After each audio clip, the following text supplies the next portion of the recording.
Peace and welcome to episode 2 of Get Buckets with Gus Gauntlett and friends. Today we have an incredibly special guest, a great man that I have known for more than 20 years now. This is Wade Nakamura. This man has been coaching for 24 years, coming up on the 24th season, 26 years as a teacher, 6 CCS titles, and is currently the head coach of the girls team at Presentation High School in San Jose. Incredible person. Wade, welcome to the show. Thank you for being here. How are you today, brother? I'm very good. I appreciate you having me on. It's a great opportunity to share some basketball. I always love talking basketball, so thank you for having me. Absolutely, man. And what's dope and a crazy coincidence with our week 1 guest, Chris McSwain, who's at Valley Christian with the girls team, is also in the WCAL playing against Presentation at least twice a year. So I love the connections, man. And Yep. one thing I want to say about Wade is Wade's a great dude for a lot of reasons. One way that he showed me again that he's just an amazing person is I text him, I say, hey, Wade, I'd love to have you on this show. Here's kind of what it's about. And Wade's response was, whatever I can do to help you and others. And that was it. And I was like, that's the realest dude. That's the guy that I want on this show. Thank you. Yeah, for sure. I mean, like I said, I always love talking basketball, and we talked earlier about being in the stage of my career where I'm just trying to help as many kids and other coaches and whatnot as I can. So I appreciate you having me and giving me this opportunity. 100%.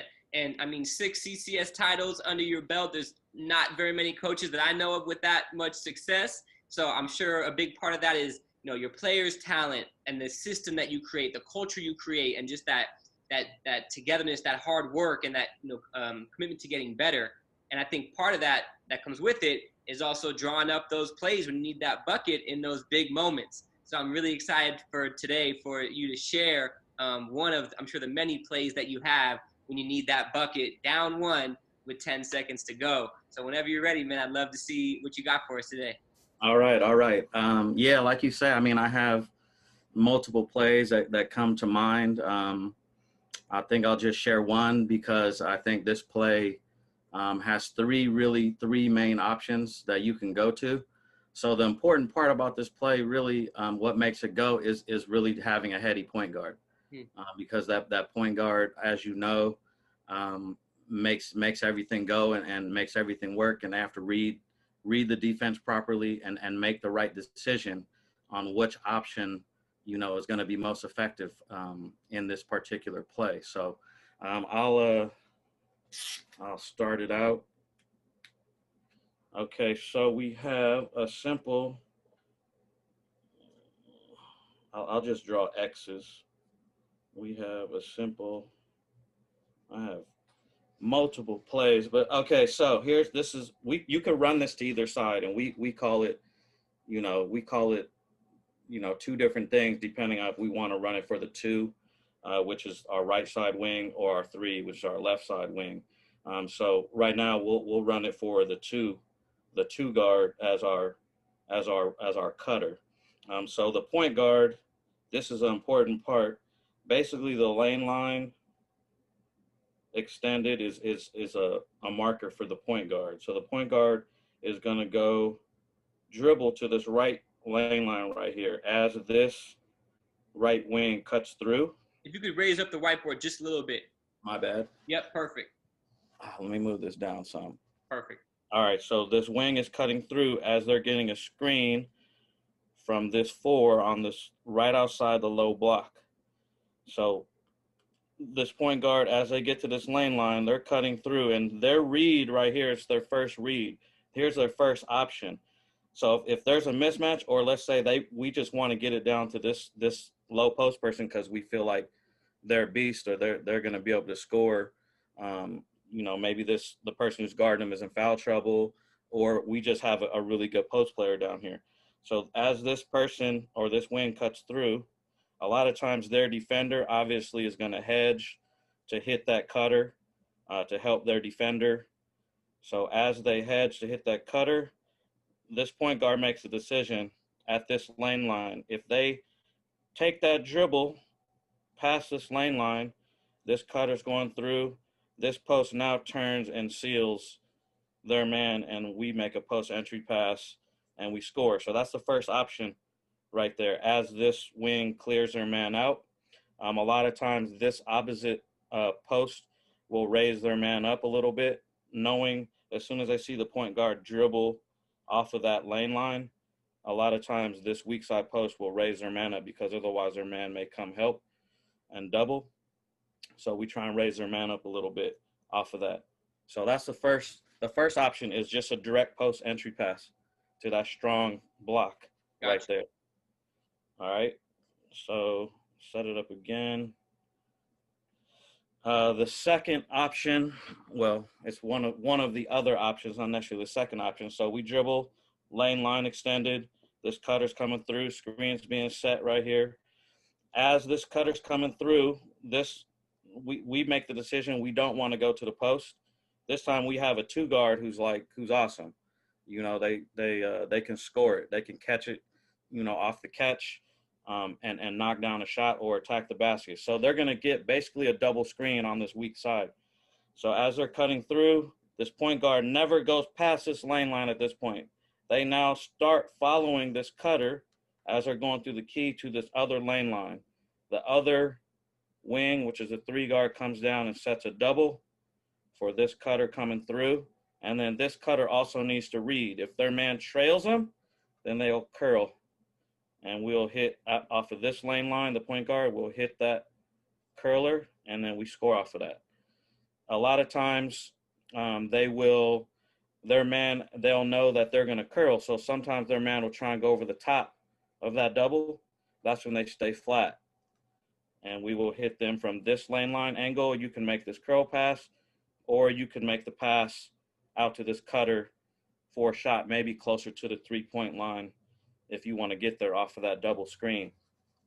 So I'll just draw it up one more time for this double screen. So we go lane line, we're cutting through, this person's going down as they dribble through, and we got a double screen, and they could either curl or they pop.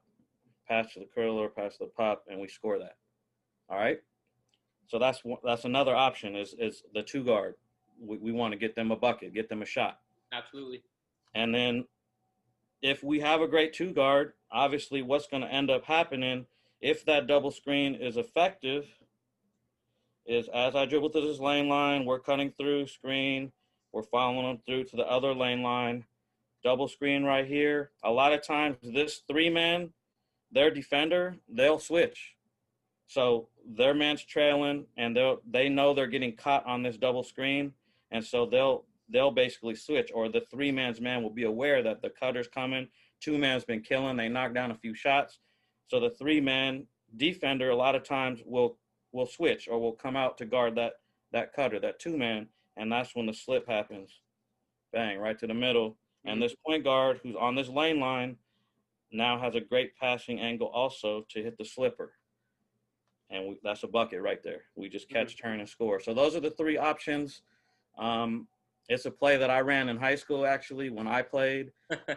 It was like actually it was one of the plays we ran all the time. And I don't know, you couldn't stop it. If you have a good three guard, a good two guard, a 4 or 5 who's a solid post, the defense, they pick their poison. They got to be on.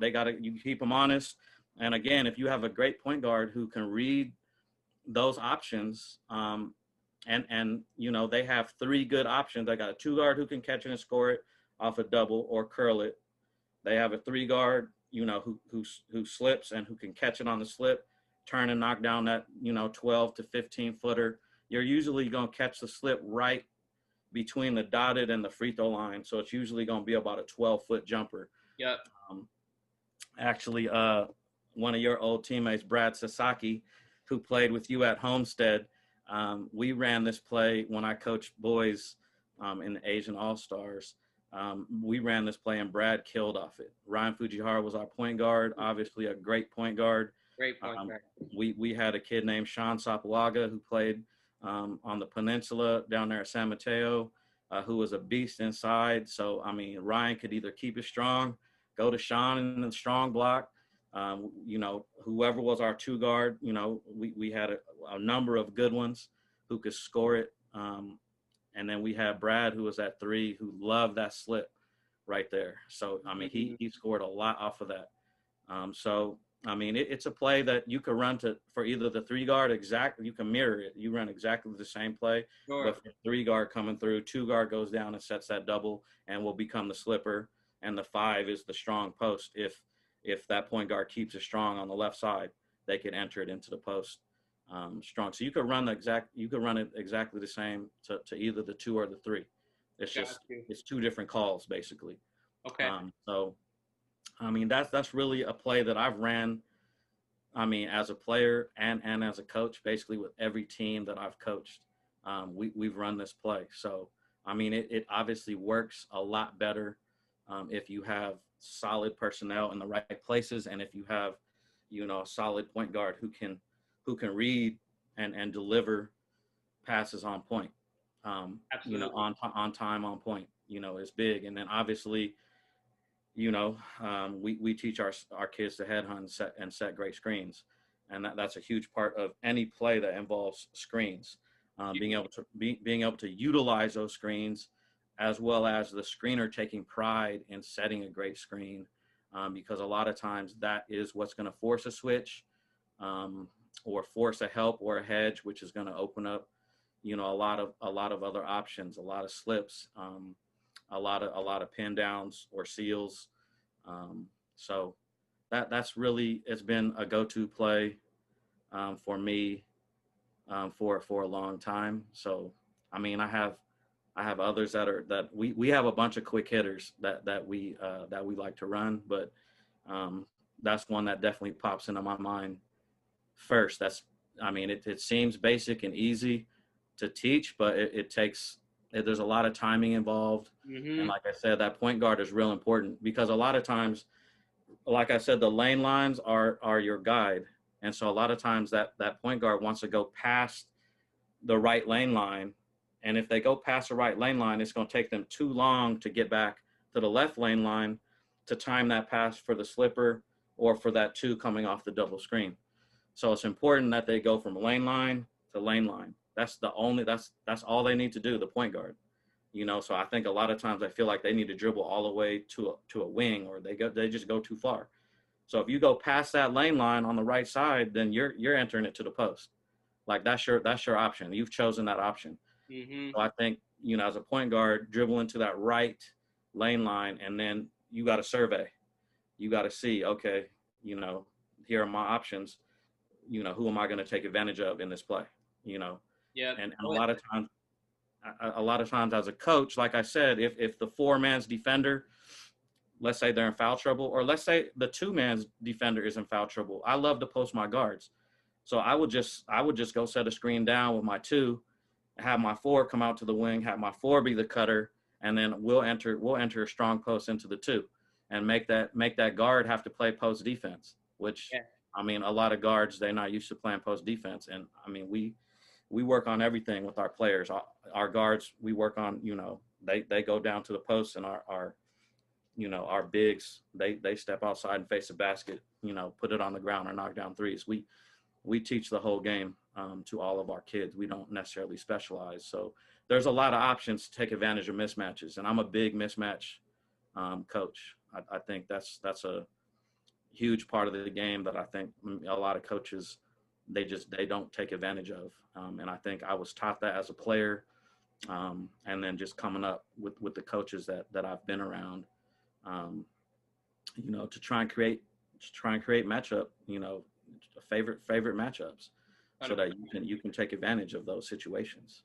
Beautiful. Thank you for that play. And yeah, just another note on the lane lines extended. You mentioned it before with making the angle of the pass a much more successful angle for a crisp pass, a quick pass. And if you get out of that stretch, sometimes you go way off to the left, that pass across court is going to get turnover, or too long or whatever. So I like that help for the guy, and it's probably really helpful for your players as well, just as like a mental reminder of where to keep that ball. Yeah, so a lot of times we'll put tape down on the ground, because it's just to have some visual reminders also, that those lane lines are markers we have other plays that the lane line's a marker for us too. But no, I think, that is something that is very important. Like you said, that passing angle, is very important, very overrated. A lot of times, you know, people are making passes that aren't successful, Hmm. and they're wondering, why those passes aren't successful. Well, I mean, you had a poor passing angle. Right. But we work on passing a lot also, and passing angles, and how to create favorable passing angles. So Yeah. If that play does continue beyond just the straight post entry, with the two coming off the double screen and potentially even the three, slipping it. mhm, What I'm also thinking about is, if you're playing against a team who maybe has seen you run that play before, and mhm, if it does continue on to the end, that is taking 4 to 5 seconds depending on how quick it moves. So at that point, if you have the other team that knows that play is coming or something similar is coming, they may try to really pressure that point guard with the ball to make yeah, it so it's not an easy pass, whichever way they decide to go. So right, that also puts a goal of a point guard to really handle that pressure while still keeping the flow of the play, still trying to stay within those lane lines to make a good passing angle. yeah. Um, all more credit to a point guard who can pull that off and make the play run Oh smoothly. yeah, for sure. I mean, point guard super important. I mean, obviously, when you have a confident point guard that can handle the rock, this play is really no problem. They can run that play, they can handle the ball, they protect the ball with their body, their head is up, and Right. they see the action happening, and they can make the right read. And obviously, if at any time they feel like, you know, it's not there's no good option, then they're the good option. That point guard, break down the defense, Get you out know, the way. break down the defense, get to the rack. So Love it. yeah, I love get it. used to the Well, paint. thank you so much for that play, Wade. That was beautiful. So this play I drew up over this past week. So to the best of my knowledge, this specific play has not been run with actual players, but Okay. it was inspired by last week's guest, Chris McSwain. He had mentioned some Iverson cuts, and I love Iverson cuts, love AI. And so I said, why limit it to just one Iverson cut when you can have two? So Okay. this is what we got. So we're gonna have the two coming down with the one on the wing, 4 and the 5. This is how we're gonna start. This is how we're gonna get into it. Just to kind of space it out like this, Okay. just to kind of get some movement and some misdirection to enter the play. Here's what we're gonna do. We're gonna have just a nice little dribble handoff with the 2 and the 1. Mm-hmm. One's gonna grab it here, bring it top, and while this dribble handoff is happening, the 4 and the 5 are just gonna cross the key to get to the elbow. So you have Mm-hmm. the 5 and the 4 here, and concurrently at the same time, the 3 is just creeping up here to here. So that's just our entry. You have this 2 to 1 dribble handoff, 4 and the Yep. 5 crossing across the key, 3 coming up, and that's just to give us some movement. All right. So at that Mm-hmm. point now, after just the initiation of the play, now we essentially have the 1 here, Mm-hmm. the 2 here. I believe the 5 was now here, 4 was there, and now the 3 is coming up here. So what we're going to have here now is a double Iverson cut. And Yeah. I think there may be potential to make it a bit clogged in here, but I'm interested to see how this would play out. And what we would have is this. After the 2 completes that dribble handoff, the 2 is going to make that Iverson cut under, as opposed to, I feel like a more standard Iverson cut is usually over the top, but the 2 is actually going to bring it under and go all the way through. And simultaneously, the 3 is going to do that more traditional Iverson cut off the top here with the 4 setting the screen and continue on over the top. So what you have here at first look is a couple things. Number one, you got your just basic, your 3 coming off the Iverson cut. Maybe they're wide open for a pop right here. And if that's what it is, then that's what it is, and that's great. Secondly, you potentially could have this 2 coming off the bottom. Now on the other side, looking for a shot here. Mm-hmm. Lastly, if this for the 3, as they're doing their Iverson cut, maybe their defender gets hung up on that screen, or maybe just because they see that this 2 and their defender is on the underside, the defender of the 3 can't come under that screen because there's just too much going on there. So they're kind of forced to trail the 3. That 3 may come over the top, see the defender is trailing them, and actually decide to cut off that 5 for the dive. And then so similar here on the 1, it's all about that read. So the 1 is reading that initial pass here on to the 3 for the Iverson cut, maybe the other side, or if the play continues to develop and they see that the 4 and the 5, the big on defense, is still staying up a little high, and that 3's defender is trailing, they're going to see a lot of open space right here, and that 3 is going to make that read to dive down, and the 1 looking for that lob right there, hopefully for an easy layup. Yeah, nice.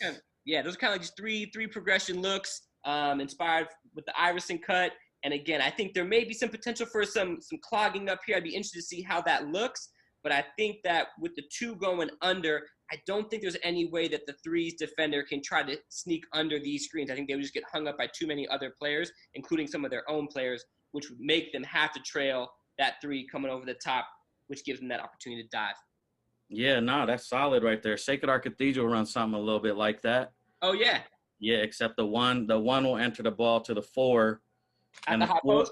Yeah, and the 4, once that 3 goes over the top of 4, 1 will enter the ball to the 4, and then the 4 will make that pass to the 3 coming off that 5 on that back cut. Coming down. Yeah.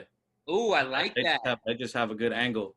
And then a lot of times the if your 5 can score it, a lot of times that 1 might screen down for the 5, and the 5 will pop up, so the 4 has options. But just that passing angle, I know we got caught on it a few times. We got caught on it because that passing angle from that 4 down, if the 2 man's trailing that 5, yep, if they're locking trailing, then and the 5 man doesn't drop to help on that cut. And a lot of times they're sleeping. That 4 angle pass right there to that 2 is open. I know Cathedral runs something like that. We actually stole it from them. It's a good play. They got us on it a few times. Okay, that's good to know. I love it. Thank you for that note. That's awesome. Dope. All right. Well, thank you for that feedback. And just like every episode of Get Buckets, I always like to ask the coach, one question at the end of the show about coaching. So, when you tell me that you're coming into your 24th season, 6 CCS titles, I'm seeing longevity, which is not something that's easy to do in any profession, in anything that we do. I'm interested, like, as you reflect on your first couple years as a coach, to your last couple years of being a coach, what do you feel like is the biggest transformation that you've gone through as a coach, looking at the beginning of your career to this point? I mean, I've changed quite a bit. I think, it's something that we talked about. I think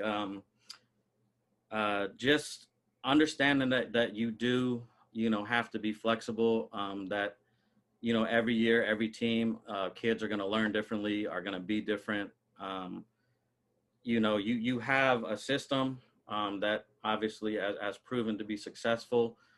So, just implementing that system and being consistent with it, I think is super important. But I think the way that I go about it now is a little bit different than I did those first couple years, because I felt like I had something to prove.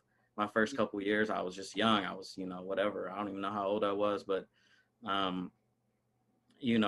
I think now I'm just a little bit more flexible, and a little bit more understanding. And I know that, I don't have to drill and kill these kids, to get the most out of them, really. I think, like I said, my kids take ownership of our program. And I think, that's the biggest thing. And I think being able to get that through to the kids who enter our program, at the end of their 4 years, I mean, they take pride in our program. And I think the way that I go about doing that from my first couple of years to now is definitely is transformed for sure. I'm like, my former players that come back, they call me soft now. They say that I'm a little bit, like, how come you don't make them run, just to run? Like, we don't really do a whole lot of running just to run. Like, we don't do a lot of punishment running, obviously our practices are on the clock and our drills are timed. Like, we go hard in our drills. Obviously we do our conditioning, but we don't just, condition just because, someone, threw a bad pass or whatever it may be. And I think that's definitely different. And I think that makes a huge difference though. And then, we take days off, now. I never took days off. Like, and the kids that used to play for me are jealous, they're like, well, how come you never gave us any days off? But I mean, the understanding that, you have to trust how you feel, your kids and your team better than anyone else. And I think having that feeling and knowing, that it's going to be like before, I think if we missed 2 hours of practice, it killed me. Mm. Like I couldn't handle it. Like I couldn't sleep, like, and now it's like, we could be more effective sometimes if we take a break. I mean, we're more mentally and physically fresh, and things like that. So, I mean, I've changed in that way. I've just become, I think, just a wiser, I'd say, in my older age. So That's the um, goal. That's yeah, the and goal. we still are able to maintain a level of success, and the kids are having a better time doing it. Mm. And so that makes them want to play harder, for their program and for each other. They're happier. I mean, it's a big thing. So I think that's a huge difference. Got you. Well, Yeah. your resume speaks for itself, Wade, and obviously you're a great coach and a great person. And thank you for sharing your wisdom with us and with everyone watching. And I'm really hopeful for a spring season for all the students this year and all the student athletes. And I hope y'all get it in the spring. I'm serious. I do too, man. I'm praying and hoping we get a season in too. I mean, the kids, they deserve it. Like I said, my daughter's a senior, and I hope for all the kids, that this coronavirus, we're able to tame it a little bit, and things get somewhat back to normal. 100%. So I appreciate your time, though. I appreciate you having me. This Sure. is always great. I can talk basketball forever and a day. So I really appreciate you having me, though. I'm honored to be on. Appreciate You it. already know, Wade. Thank you so much, brother. Have a great day. All right. Peace and love. All right. Thank you.